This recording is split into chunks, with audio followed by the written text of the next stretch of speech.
पहले एक मूवी आई थी गजनी, आपने सुना होगा, जिसमें क्या होता है कि उसने जो है वो अपने ऊपर टैटू अपने दुश्मनों के नाम लिखवाए हुए होते हैं। टैटू के जरिए सबके नाम लिखे हुए होते हैं, क्योंकि उसको जो है वो भूलने की बीमारी होती है।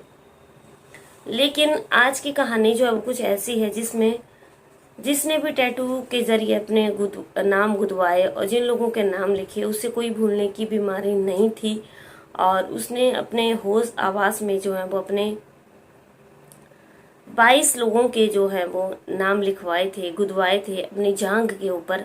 अपनी जांघों के ऊपर जो है वो 22 लोगों के नाम एक लिखवाए थे, एक टैटू के जरिए अपने 22 दुश्मनों के नाम जो है वो लिखवाए थे। तो दोस्तों पूरा बने रहना वीडियो पे और पूरा अंत तक देखना, तभी आपको पता चलेगा। राधे राधे, आदाब, सत श्री अकाल, नमस्कार। आप सब लोगों का दोस्तों मेरे यूट्यूब चैनल पे बहुत ज़्यादा हार्दिक अभिनंदन है। हमारे यूट्यूब चैनल का नाम है डेली न्यू क्राइम स्टोरी, जहाँ पे आपको हमारे चैनल पे देश दुनिया की कहानियाँ सुनने के लिए मिलती हैं।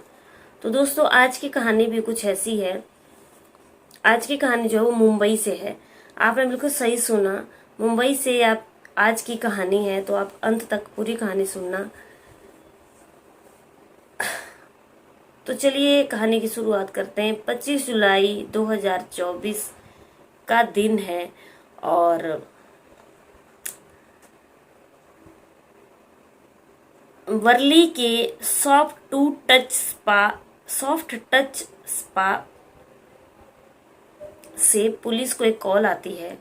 वर्ली के सॉफ्ट टच स्पा से जो है वो मुंबई की पुलिस को एक कॉल आती है कि वहाँ पे एक आदमी का कत्ल हो गया है और फौरन आ जाइए। पुलिस को जब ये फोन आता है तो पुलिस भी हड़बड़ा जाती है और पुलिस जब स्पा टच में पहुंचती है तो क्या देखती है कि वहाँ पे एक आदमी जो है वो खून से लथपथ पड़ा हुआ है और उसकी वहाँ पे हत्या हो गई है। और पुलिस बहुत हैरान हो जाती है कि आखिर ये हत्या किसने की होगी। अब पुलिस जो है वो इधर उधर देखने लगती है तो उस वहाँ पे जो है वो उसकी जो जांघें होती हैं, जांघों के ऊपर उसने 22 लोगों के नाम लिखे हुए होते हैं। और पुलिस ये देख के बहुत हैरान हो जाती है कि कोई इंसान जो है वो अपनी जांघों के ऊपर, अपने टांगों के ऊपर जो है वो 22 आदमियों के नाम क्यों लिखेगा, और आखिर ये इंसान कौन है और क्या कारण रहा होगा जो इसने 22 लोगों के नाम अपनी जांघों के ऊपर गुदवाए। अब पुलिस जो है वो ये सोच विचार कर ही रही थी, लेकिन पुलिस की नज़र जो है उसके ऊपर एक लाइन पे पड़ी हुई होती, लिखी वहाँ पे पड़ती है, तो वहाँ पे एक लाइन और लिखी हुई होती है जांघ के ऊपर ही कि मेरे दुश्मनों के नाम मेरी डायरी में लिखे हैं, उन्हें देख करके पूरी जांच पड़ताल कर लें। और जब ये पुलिस ये देखती है तो पुलिस उसको वो जो नाम है और वो जो डायरी है वो जांघ से ही कनेक्ट करते हैं कि जांघ ही जो है वो डायरी है, ये एक किस्म की उस आदमी की, और उसने अपने 22 दुश्मनों के नाम जो है वो इसमें लिखे हुए हैं। और जिस स्पा से जो ये कॉल आई थी वो संतोष सेरेकर का था, और संतोष सेरेकर जो है वो उस स्पा के मालिक थे जिन्होंने पुलिस को कॉल की थी कि उनके स्पा में जो है वो एक आदमी की हत्या हो गई है। अब पुलिस जो है वो जांच पड़ताल करने लगती है तो पुलिस को पता चलता है कि ये जिसकी हत्या हुई है ये 52 साल के गुरु बागमारे हैं, जो कि आरटीआई के एक्टिविस्ट थे और आरटीआई कार्यवाही की लोगों को धमकी देते थे और उसके जरिए जो है वो लोगों की कमियां निकालते थे और उनसे पैसा वसूल करने का काम करते थे और लोगों को धमकी देते थे। अब ये गुरु बागमारे जो थे ये इनका ये काम था, अब उनका ये काम था और लोगों को ब्लैकमेल करते थे और पैसे उनसे ठगते थे। तो हो सकता है इसीलिए उनके 22 लोगों की दुश्मन की लिस्ट जो है वो इतनी लंबी थी, इसी वजह से उनके जो है वो 22 दुश्मन थे। लेकिन सबसे बड़ी हैरानी की बात इसमें ये थी कि जांघों के ऊपर जो है वो लोगों के नाम क्यों लिखवाए थे। अब क्या होता है कि पुलिस पूरी अपनी इन्वेस्टिगेशन में लग जाती है और उससे पूछताछ की जाती है संतोष शेरेकर से लेकिन सबसे बड़ी जिसने उसका कत्ल किया था उसका नाम छठे नंबर पे जो है वो उसकी जांग में लिखा हुआ था, और जो उसका हत्यारा था उसका नाम उस 22 लोगों की लिस्ट में छठे नंबर पे लिखा गया था। अब पुलिस जो है पूरी इन्वेस्टिगेशन करने लगती है, संतोष शेरकर से जो है पूरी पूछताछ करती है, लेकिन वो इसको अनजान बताते हैं कि उन्हें इस बारे में कोई भी पता नहीं है, और बताते हैं कि गुरु भाग मारे जो है वो 11:30 बजे 21 साल की अपनी गर्लफ्रेंड को लेकर मंगलवार को उनके स्पा में आया था। और उन्होंने जो पहले वो बार में गए थे, और बार में जाकर के उन्होंने बर्थडे पार्टी की, क्योंकि उस दिन उनकी जो बर्थडे था और उनका बर्थडे था, और वो अपनी गर्लफ्रेंड को लेकर के आए थे। अब गर्लफ्रेंड से पूरी इन्वेस्टिगेशन पुलिस ने की, तो गर्लफ्रेंड ने बताया कि पहले वो बार में गए थे और वहाँ पे उन्होंने पार्टी की, और पूरे स्टाफ को भी गुरु भाग मारे ने जो है वो पार्टी दी अपने जन्मदिन की। और जो गर्लफ्रेंड थी फिर वो उनके स्पा में आ गए, और उस वक्त वहाँ का स्टाफ जो है वो स्पा का सारा अपने घर जा चुका था, और उन्होंने वहाँ पर भी पार्टी की। अब क्या था कि 11:30 बजे 21 साल की लड़की को जब वो लेकर के आए थे, तो अब लड़की जो है वो अपने कमरे में सोने के लिए चल जाती है, और अगले दिन जो है वो 9:30 बजे लड़की की नींद खुलती है, तो उसे पता चलता है, संतोष शेरकर के द्वारा ही उसको पता चलता है कि उसके जो गुरु बाग मेरे जो हैं वो उनका कत्ल हो चुका है। अब संतोष शेरकर और जो गर्लफ्रेंड थी वो बता रहे थे कि उनको इस बारे में जो है वो कुछ भी पता नहीं है, और उनका गुरु बाग मारे का जो कत्ल होता है वो आखिर कैसे होता है इस बारे में उनको बिल्कुल भी जानकारी नहीं है। अब पुलिस के लिए सबसे बड़ी हैरानी की बात ये थी कि आखिर कौन आया होगा जिसने उनका कत्ल किया होगा। अब पुलिस जो है वो टेक्निकल इन्वेस्टिगेशन करने लग जाती है, और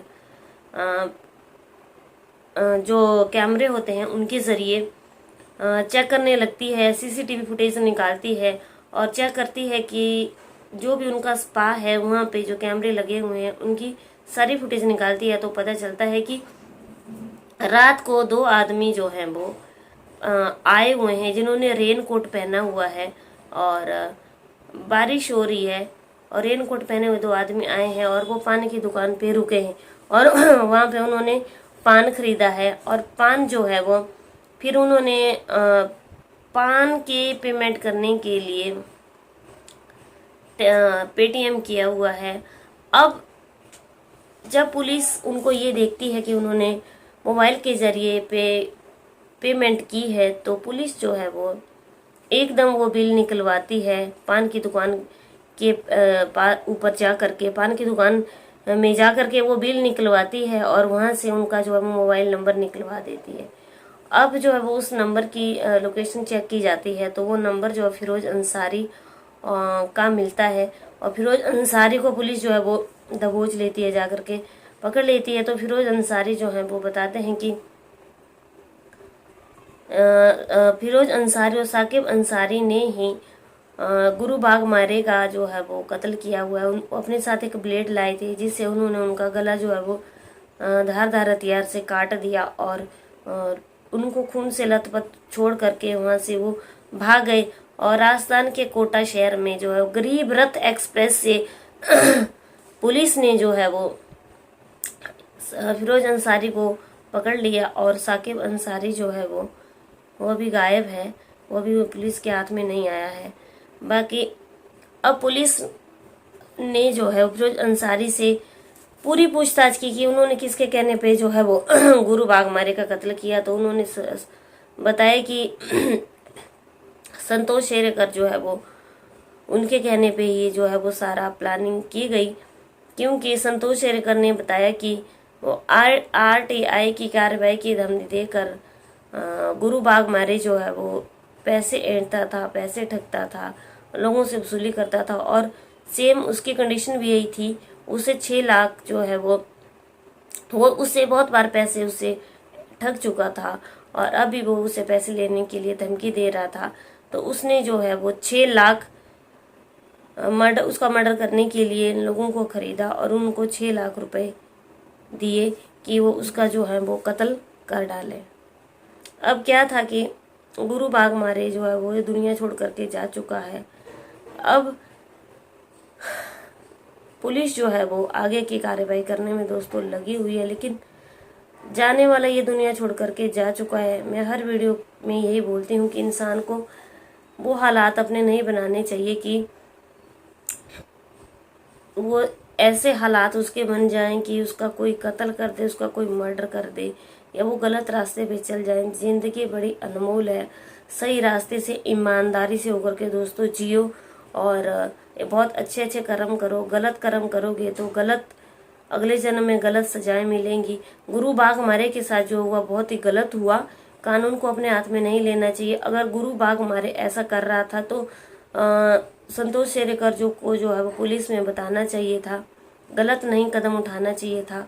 जो कुछ भी हुआ बहुत गलत हुआ और कानून को अपने हाथ में नहीं लेना चाहिए। और दोस्तों ये जो करते हैं कानून को अपने हाथ में लेते हैं, कानून का शिकंजा इतना तगड़ा होता है कि इंसान जो है वो उसमें फंस ही जाता है।